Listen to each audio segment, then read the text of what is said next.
Yo tout le monde, bienvenue sur la chaîne de Léo et Max. On se retrouve aujourd'hui pour l'épisode 11 de la saison 3 de Kimetsu no Yaiba Demon Slayer. C'est l'épisode final, double épisode de 50 minutes de cette saison, ça veut dire fin de saison du coup. Et si vous voulez continuer en manga, hein, pour ceux qui sont comme nous animé only, nous on va pas le faire, on va continuer avec l'animé. Mais Atsushi dans ses notes nous met une petite information, faut continuer à partir du chapitre 128 du coup. Voilà, donc vous savez tout. Et on peut vous le dire d'ores et déjà, parce que si vous regardez cette review, c'est que normalement vous êtes abonné, que vous avez vu l'épisode, bref, si c'est pas le cas, abonnez-vous. La prochaine saison a été annoncée, voilà, son nom ce sera l'entraînement au pilier. Donc c'est plutôt un arc de transition vers l'arc final, puisque dans le manga, ça va du chapitre 128 au chapitre 136. Donc on verra comment ce sera adapté pour l'arc final, est-ce que même pour cet arc de transition, mais toujours est-il que vous savez ce qu'il vous attend. On est parti du coup pour cette review, puisque l'épisode était assez long. Le partenaire de la chaîne Ma Borne d'Arcade vous souhaite une bonne vidéo. C'est le spécialiste des bornes d'arcade, Pincab, Flipper et Babyfoot. Il s'occupe de tout de A à Z sur Dunkerque, garantie 100% français. Allez, on retourne à la vidéo. Et on va commencer du coup du côté de Tanjiro, Genya, Nezuko qui font face du coup à Hantengu qui est en train de gagner du temps, de courir partout. 3 minutes de gagner sur l'épisode. Bon alors je dis gagner, mais quand même il y a une mise en scène extrêmement bien faite. Réalisation storyboard impeccable, vraiment magnifique avec toute cette course-poursuite, etc. Mais finalement, tu te rends compte au bout des 3 minutes, juste avant que le logo ne s'affiche, que c'était des événements que tu avais déjà vus, avec Genya qui déracine un sapin qui va le balancer sur Hantengu et Tanjiro qui continue de poursuivre le démon. Donc à quoi ça servait, je sais pas. Parce que c'est beaucoup de temps perdu en réalisation, en animation et en storyboard pour finalement un événement qui se produisait déjà dans l'épisode précédent. Du coup, je sais pas. Bah là, tu vois, je suis en train de faire passer l'épisode en avance rapide. Je suis à 5 minutes 11 très précisément. C'est le moment où Tanjiro a le flash du coup suite à la douleur à son pied de ce que lui dit Zenitsu. C'est-à-dire que ça partir vraiment de ce moment-là qu'il commence à y avoir quelque chose d'intéressant, de nouveau par rapport au dernier épisode. 5 minutes 11. Parce qu'avant il fait courir. T'as le petit, jamais vu un petit gars courir aussi vite. Je me suis dit pareil. J'ai vu l'épisode, je me suis dit attends, il est petit comme ça, il a des petites jambes et tout. Comment tu peux courir plus vite qu'un gars grand? Un gars grand, ne serait-ce qu'un pas déjà, il t'enjambe. Mais lui, il est rapide. Hein. Bon après, ça explique pas mal de trucs. Ça explique comment il a pu prendre la fuite aussi facilement, comment il a pu esquiver aussi Tanjiro. Et effectivement, t'as ce flashback avec Zenitsu qui du coup permet d'avoir une apparition de Zenitsu à la toute fin de la saison, qui fera plaisir aux fans, on imagine. Dites-le nous dans les commentaires. Et qui en plus est utile, hein, puisque son conseil va permettre à Tanjiro de nous sortir l'attaque éclair. Non, c'est pas ça. Non, c'est une attaque bien vivace, où il se sert de son souffle pour véritablement ressentir tous ses vaisseaux sanguins et tous ses muscles qui lui permettent de se propulser alors même qu'il est blessé. Et il va du coup tenter de décapiter Hantengu, mais on a un Hantengu géant qui apparaît et qui fait « Xitori !» Il le bloque comme ça, je me suis dit « Oula !» Heureusement qu'il est résistant et heureusement qu'il y a les deux autres qui arrivent parce que sinon il était mal. Hein. Même si Nezuko elle arrive une demi-heure après Genya, tu sais pas pourquoi. Ouais, non mais heureusement. Mais d'ailleurs, quand j'ai vu cette inspiration de Zenitsu, je me suis dit oui, Tanjiro descendant du souffle du soleil. On sait que le souffle du soleil, c'est le souffle originel duquel découlent tous les autres. Donc on va nous faire un Tanjiro qui, in fine, va maîtriser un peu d'attaque éclair de Pikachu, un peu de flamme. Au début, il tâtait aussi l'attaque hydrocanon de Tortank. Il est en train de tâter tous les éléments et je me dis ça va être bien pratique à la fin. Si le Big Boss, admettons Muzan, il faut pouvoir jongler entre les différents éléments et donc être le souffle du soleil pour arriver à faire quelque chose, ça va être pratique. S'il est en train de dessiner, le gars, il va avoir toutes les cartes. Enfin, j'ai l'impression que c'est un peu le truc qu'on nous dessine. Parce que bon, ouais, je sais pas. En tout cas, l'attaque de Tanjiro échoue puisque notre Hantengu, il se retrouve en contrebas après avoir fait le saut de l'ange depuis une sorte de rocher, je sais pas quoi. Tout le monde est capoute, parce que même Nezuko l'a sauté. Et puis c'est le moment où évidemment il se rend compte que alors qu'il tente de décapiter Hantengu, c'est pas le bon démon, merde. En fait c'est pas Hantengu, c'est encore un autre. Comment il a fait ? C'est encore un... Il a fait repousser un corps comme on avait vu peut-être en début de saison, tu sais, où il se décuple. Toi, tu le tranches et il fait repousser un truc. Du coup, il a fait pousser un démon différent. Et là, c'est la rancœur en l'occurrence, parce que Hantengu, c'était la peur. Du coup, il se réfugie au niveau du cœur, Hantengu. Et dans le même temps, on a peur pour Nezuko. Hein. Là, je me suis dit, oh là là. Là, vraiment, j'y ai cru. C'est-à-dire que je sais que c'est Kimetsu no Yaiba, je sais que c'est Demon Slayer, je sais que son but, depuis l'épisode 1, un Tanjiro, c'est d'aller sauver sa sœur, qui est devenue un démon, et de la faire retrouver son apparence humaine, de la sauver justement de cet état de démon. Et c'est même pour ça qu'il avait donné du sang de Nezuko à Tamayo, qu'on voit en fin d'épisode. Mais c'était tellement bien amené dans cet épisode, il y avait tellement d'insistance sur le fait que Nezuko pouvait disparaître avec le soleil, sur le fait que le soleil arrivait, sur le fait qu'elle commençait à être calcinée, etc., qu'il a protégé. Non, rétrécis, etc. Bien vu de sa part d'ailleurs. Et puis ensuite sur l'espèce de... Comment dire ça, de flashback où on reprend depuis l'épisode 1 en mode... tout ce qui s'est passé avec Nezuko, ça y est, elle va disparaître, son sacrifice en mode allez, c'est bon, on va sauver les gens. Je me suis dit non, c'est pas possible. Il y a mon côté rationnel à lutter contre mon côté émotionnel dans cet épisode. C'est pas tout le temps le cas, parce que faut que ce soit bien fait, pour que ce soit le cas, pour que l'un des deux côtés soit déséquilibré ou soit perdu, un peu comme Tanjiro était perdu dans cet épisode. Mais mon côté rationnel se dit non, c'est pas possible, Nezuko elle survit jusqu'à la fin. Et mon côté émotionnel se dit putain, si elle meurt là, je vais mourir, moi. Je vous jure, j'étais pris. Je te jure, j'étais pris dans le truc. Tu vois, moi, j'y ai pas cru. Pas une seule fois, je me suis dit, elle va mourir. J'étais en mode, comment elle va s'en sortir ? Est-ce que il y a Genya qui va arriver à temps ? Est-ce qu'il va y avoir quelqu'un qui va arriver pour la protéger ? On sait pas parce que elle l'envoie chier. En plus, elle lui fait une retournée acrobatique. Elle s'est crue en finale de Coupe du Monde. Je me suis dit. C'était magnifique, le sacrifice était magnifique, en plus elle sourit et tout, franchement la mise en scène était incroyable, je n'ai rien à dire, j'étais à fond de chez à fond, mais moi de mon côté je me dis putain, comment elle va s'en sortir ? Est-ce qu'elle va s'en sortir ? Est-ce qu'elle va avoir des séquelles ? Est-ce que du coup, qu'est-ce qui va se passer ? J'étais plein de questions, etc. Et j'étais, tu vois, tout le temps où Tanjiro est en action et est en train de faire ce qu'il a à faire contre Rantengu Big, là, je sais pas son nom. Moi, mon cerveau était avec Nezuko, en fait. Je voyais la scène, mais je me suis dit, putain, Nezuko, qu'est-ce qu'elle est en train de faire ? Est-ce qu'elle va mourir et tout ?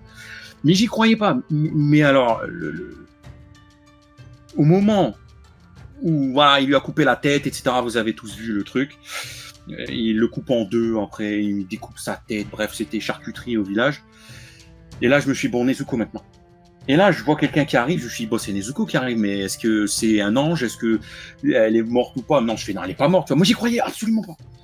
Et alors, ce moment où il la voit, et elle est vivante, et elle nous tape un Ohio, et ils se prennent dans les bras, je vais pas vous mentir, j'avais la larme à l'œil. Parce que je me suis dit, putain, ils sont trop forts. Mise en scène trop fort, émotion trop fort. Tu l'as dit, c'est la base de Demon Slayer. On regarde Demon Slayer à la base parce que Tanjiro veut sauver sa sœur. Après, il y a tout le reste qui s'installe. Mais là, moi, je me suis dit, ils m'ont eu. Ils m'ont attrapé, là. Je me suis dit, allez, bâtard. Ils sont trop forts. Bah écoute, je suis étonné parce qu'on a vécu le truc de la même manière. Parce que tu dis, tu y as pas cru. En fait, t'as ressenti exactement la même chose que moi. Moi, j'étais pareil. J'étais mais sans croire à la mort de... Mais moi, j'étais en train de me dire, bon, Nezuko, elle est morte, elle est pas morte, elle est morte, elle est pas morte. Parce que ça luttait entre ce qu'ils avaient réussi à monter et le fait que moi, j'y croyais pas qu'elle allait mourir. Mais le moment où elle revient et tu dis ange, justement, c'est marrant que tu dis ça, ce terme. Parce que ça veut dire que quelque part, une part de toi se disait, bah, elle est fantomatique, quoi. Ouais, peut-être 1%, parce que je suis pas non plus... Mais c'est ça. Et moi, c'est exactement ça, en fait. C'est-à-dire que j'y croyais pas. Je me disais, c'est impossible qu'elle meure. C'est pas possible. Je me suis dit, comme toi, Genya, il va débarquer, il va la couvrir. Lui, il peut se mettre en humain. Alors, je sais pas qui. Ou alors, je me suis dit, elle va être tout brûlée, mais ils vont trouver un truc, ils vont la soigner, son sang, je sais pas. Et elle revient... comme ça, et t'as ce soleil qui l'illumine. Je me suis dit, me dis pas qu'elle est morte, me fais pas ce truc de Ohio, il va vers elle et tout ça pour la faire disparaître ensemble, parce que je vais chialer. Je me suis dit, j'étais pas bien. Hein. Mais ouais, ça a marché. Ils ont réussi. C'est fort. Ah, très très fort. C'était extrêmement fort, parce que réussir à faire ça, et à me prendre comme ça, alors que moi je suis plutôt difficile sur les trucs comme ça. Ouais, plus que moi. C'est vrai que moi je suis plus, entre guillemets, pas bon public, mais c'est plus facile de me décrocher une larme qu'à toi. Ouais, ça, mais là, il jouait sur l'amour fraternel. Là, moi, j'ai une sœur, le gars, il veut protéger sa sœur, elle se sacrifie, elle meurt et tout. C'est trop. Fais pas ça. Et je vais même te dire une chose, je trouve que c'est un peu le résumé de cette saison. Pourquoi ? Parce que je trouve que cette saison 3 est beaucoup plus axée sur les liens entre les gens. Tokito, Mitsuri, Tokito, Tanjiro, Haga Nezuka, Nezuko, Tanjiro, Nezuko, Mitsuri. Tu vois, tous ces liens, le fait d'être plus forts ensemble, de souder quelque chose, de renforcer tout ça, j'ai vraiment cette sensation que c'est ça que je retiens de l'arc, plus que l'affrontement contre les deux lunes, parce que en termes de combat, c'était magnifiquement animé, j'ai rien à dire sur tout ça, le frisson est là. Mais en termes d'impact, en termes de souvenirs, en termes de violence, où moi, tu me parles de la saison 2, j'ai ce combat acharné de Uzui Tengen, contre Kyoko, contre Daki, contre Gyutaro, etc., où t'es en mode, putain, ils vont jamais y arriver, c'est quoi ce combat? Ça se paralyse, il y a du poison, il y a du sang partout. Là, tu vois, il y a eu, Tokito est au-dessus du game, mais il a couché facilement Gyoko parce qu'il est ouf, mais du coup, t'as moins ce sentiment d'avoir galéré contre l'acharné artistique. Et de l'autre côté, là, en fait, tu te dis, c'est hyper convenient, c'est hyper pratique qu'un gars comme Zorakten, qui est en train de mettre à mal, heureusement que Mitsuri est là pour gérer le game, mais en même temps, le point faible du gars, c'est Tanjiro qui l'a géré, mais en vrai, reprends le trio Inosuke, Zenitsu, Tanjiro qu'on a eu contre Daki, qui ont dû faire des trucs de dingo pour limite galérer à faire quelque chose. Là, tu prenais les trois en même temps, et il le pliait en 2-2, hein, Hantengu, hein. Zenitsu, il part comme ça en toute vitesse, l'autre sauvage de cochon, il l'aurait attrapé pour pas qu'il bouge, Tanjiro serait arrivé, il l'aurait coupé. C'est-à-dire que j'ai trouvé plus facile. C'est l'erreur de Zorakten. Pour moi, Zorakten a commis une erreur en absorbant les autres, en fait. Il voulait être beaucoup plus fort, mais finalement, s'il était démultiplié, ça lui offrait un avantage, c'est-à-dire qu'en coupant toutes les têtes, ça n'allait toujours pas. Il fallait couper l'originel, et le truc aussi, c'est que ça offrait une diversion. Là, il y a beaucoup moins de diversion, c'est 1 et 1. T'en as un d'un côté, il suffit de quelqu'un pour s'en occuper, Mitsuri en l'occurrence, qui a bien fait le taf. Même si dans cet épisode, c'était pas son épisode à elle, vu qu'elle a moins brillé, et puis on avait l'impression qu'elle allait mourir à la fin. Enfin, on a l'impression. C'est elle ce qu'elle dit, moi j'ai pas eu cette impression-là, je me suis dit, tu peux faire mieux que ça, qu'est-ce que tu fais ? Bref, peu importe. Mais c'est vrai que s'il avait tous les corps différents, c'est un peu plus compliqué.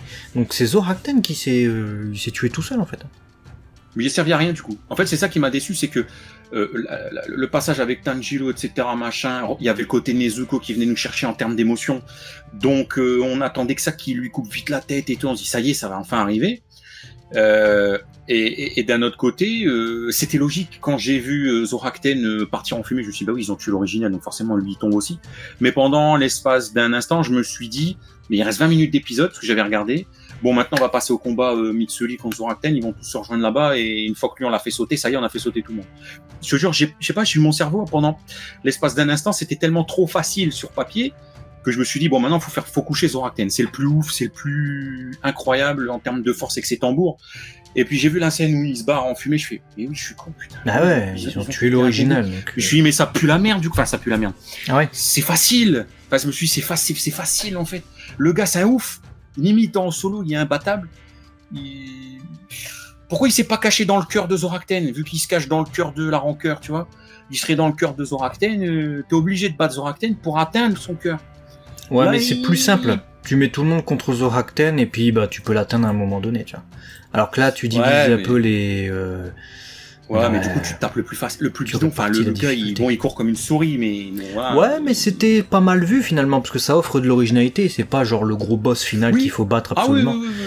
Moi, ça m'a pas dérangé dans le sens où ça a été bien amené. Ça m'aurait dérangé seulement si Zorakten prenait une grande part du combat de l'arc, mais que finalement, c'est un petit truc rikiki d'un autre côté, en fait, qui suffisait à le tuer lui et qu'on avait une déception par rapport au combat, où on n'avait pas vu les personnages briller. Là, on a vu à peu près tout le monde briller, et finalement, dans cet épisode final, Zorakten, on le voit pas.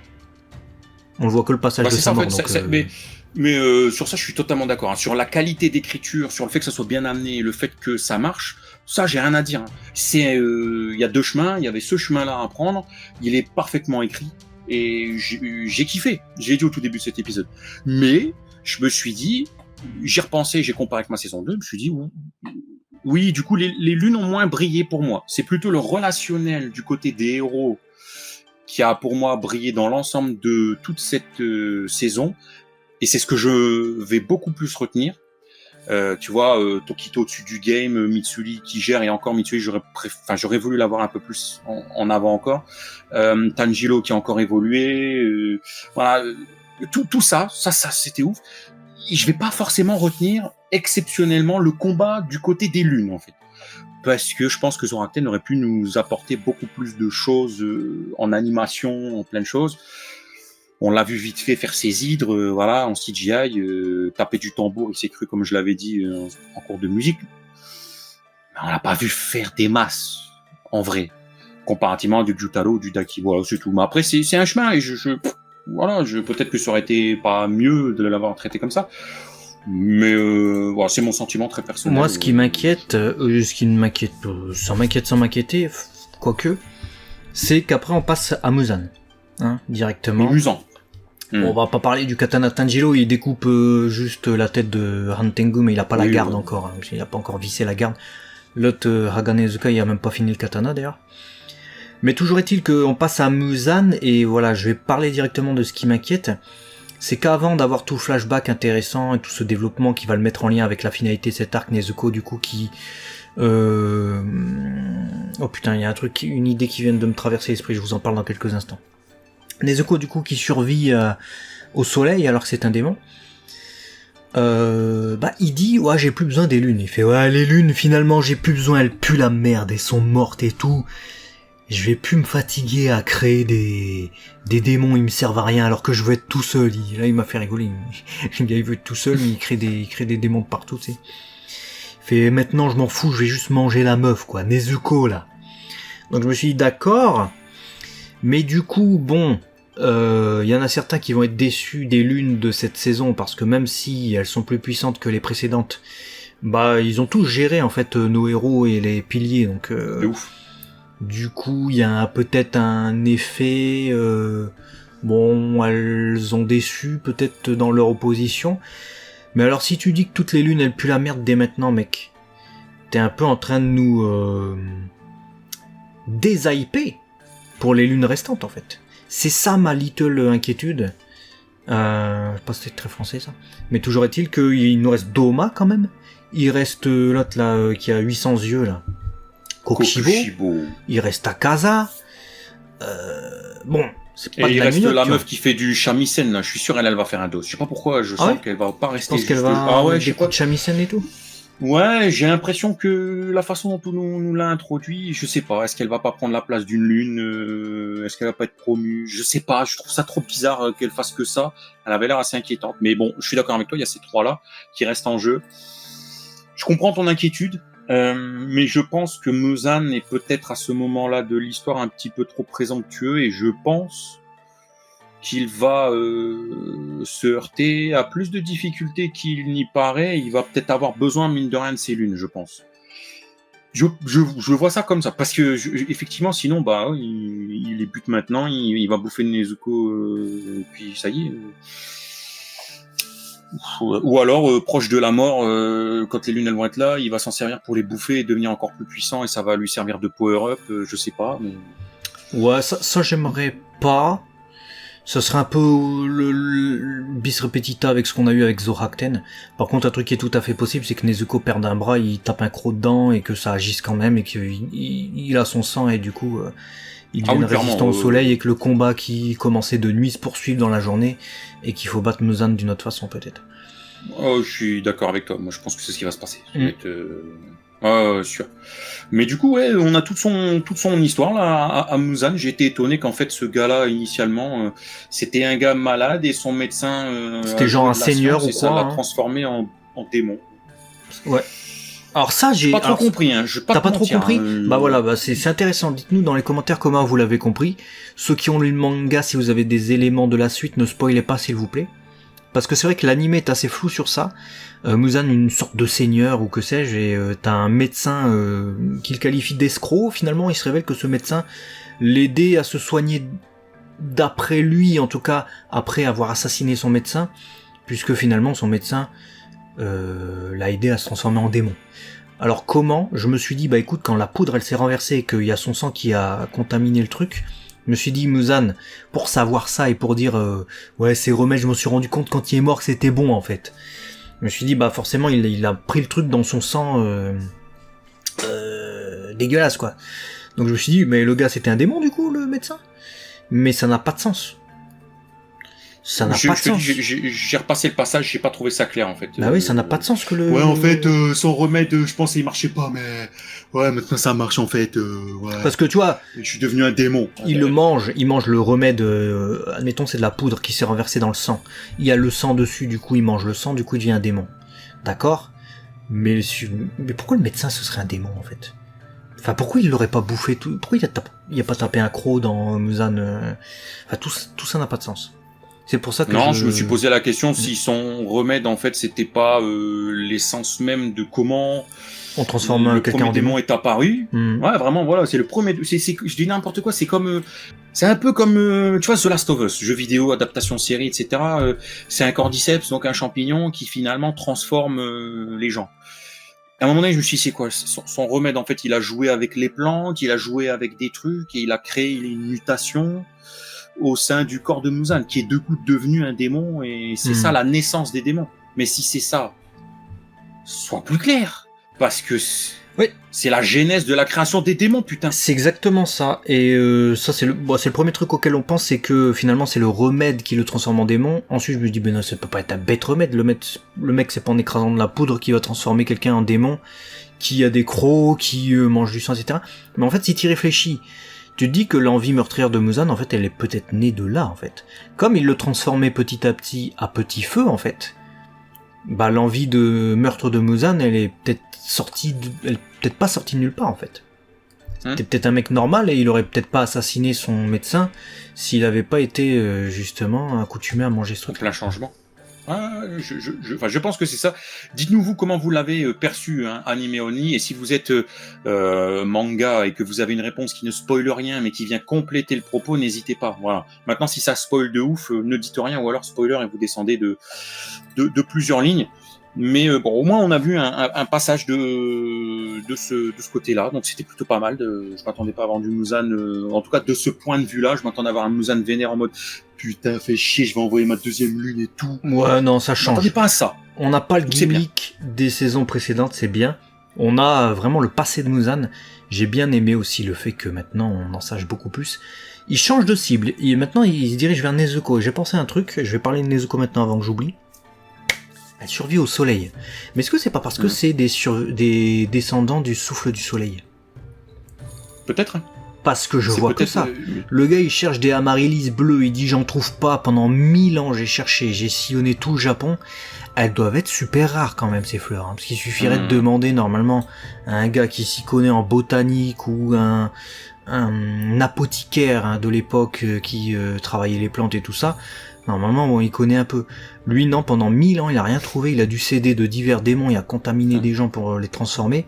Il a jamais trouvé ça pour pouvoir... Ces fleurs, du coup, qui pourraient être ajoutées à son remède pour pouvoir survivre justement à ce soleil. Je me suis demandé si Nezuko, comme elle dit ça, Tamayo, il y a des mutations dans son sang. Elle est fort particulière. Je me suis demandé si c'était pas justement parce qu'elle était, comme Tanjiro, une descendante de ce truc du cirque du soleil, parce que je vois que ça. Pourquoi les autres non et pourquoi elle, tu vois? Sinon ça n'a pas d'explication, et c'est le seul truc qui me ferait me dire à la fin de cette saison, bon, c'est pas cheaté, c'est pas illogique, c'était pour cette raison, tu vois. Je suis quasi sûr que c'est ça, parce que quand je t'ai dit peut-être ça doit être ça, parce que je partage ça, parce que quand on a le passage de Tamayo, qui d'ailleurs précisé par Atsushi comme étant très mal placé puisque c'est un flashback, qui date du Quartier des Plaisirs et pas du tout de cette saison-là. Et je l'ai repassé une fois pour bien comprendre que c'était bien ça, et effectivement, c'est pas très très clair. Parce que Tamayo, elle dit ouais, merci Tanjiro de m'avoir envoyé le sang de Nezuko et puis de la dernière lune et tout machin. Donc elle parle de la 6e. Moi je trouve pas qu'il était mal placé, au contraire je trouve qu'il était bien placé parce que sinon il nous aurait spoilé le truc. Mais je trouve mal placé dans le sens peut-être mal précis. C'est-à-dire qu'elle dit oui, merci d'avoir donné le sang de Nezuko et le sang de la dernière lune. Il faut attendre qu'elle ait fini toute son explication. L'histoire du chat, où en fait c'est je pense que Nezuko va supporter le soleil. Et là tu dis ah d'accord. Donc elle avait devancé ça, donc c'est forcément un truc qui se passe avant ce qui s'est passé. Donc mais c'est forcément le truc. Heureusement que c'était pas placé il y a 2 saisons. Tu nous places non mais c'est pas ça que je veux, c'est que sa phrase merci de m'avoir donné le sang de la 6e lune, juste ce mot, tu te dis ah oui c'était un flashback d'avant, c'est tout, tu dois pas attendre 2 minutes qu'elle a fini son laïus pour dire ah oui d'accord, donc toi tu le plaçais il y a 6 mois, toi, d'accord, okay. Voilà. C'est juste ce détail là, mais c'était même pas là de ce que je voulais en venir, c'est que effectivement je suis d'accord avec ce que tu disais sur Nezuko, parce que du coup ça m'a travaillé. Je me dis mais comment elle a affronté le soleil, y a personne qui sait faire et tout, et on voit toute cette mutation sanguine, et j'ai pensé à toi, c'est exactement ce que tu dis. Je dis c'est la sœur du gars qui gère le souffle du soleil, on nous casse la tête avec les descendants de descendants, c'est le résumé de cette saison.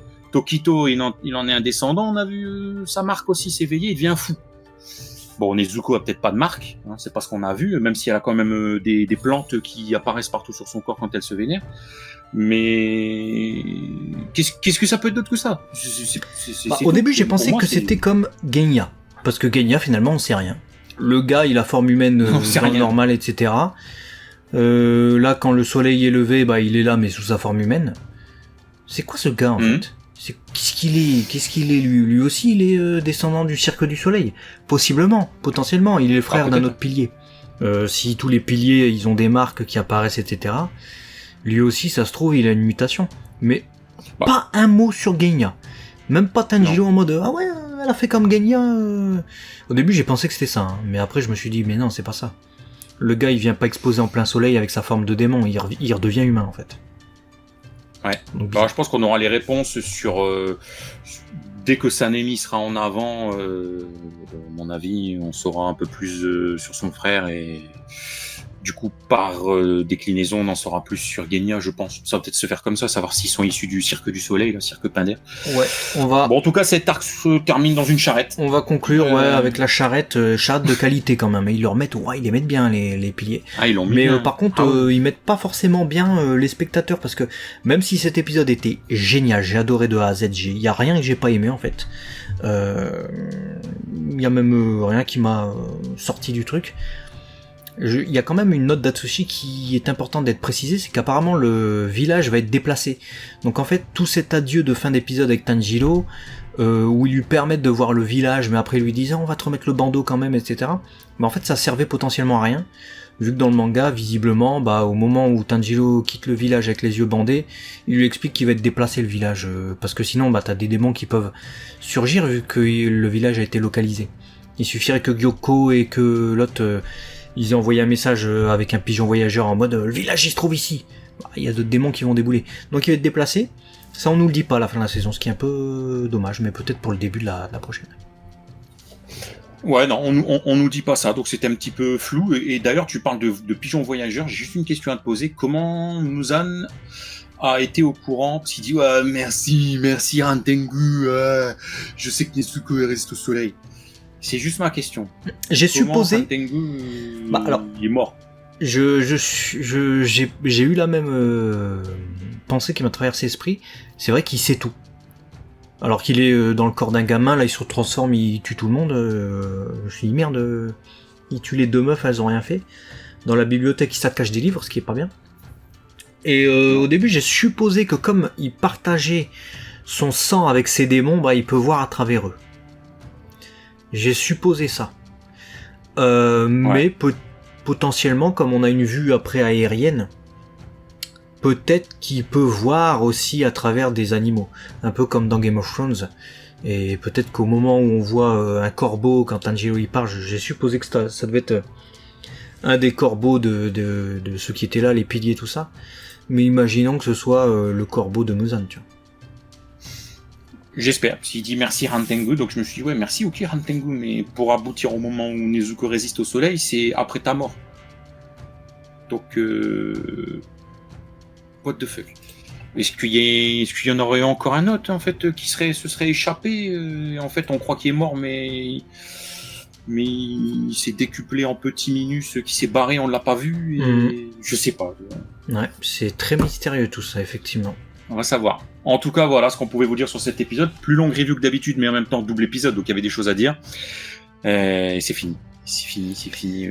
Demon Slayer pour cette saison, en tout cas. Pour cette saison. Nous, on va continuer, évidemment. Il y aura les prochaines saisons. Et on a aussi des reviews d'animés qui déboulent sur la chaîne. Donc, n'hésitez pas à vous abonner si ce n'est pas encore fait. Pas mal de choses qui vont vous plaire. À très vite, en tout cas, sur la chaîne de Léo et Max. Des bisous.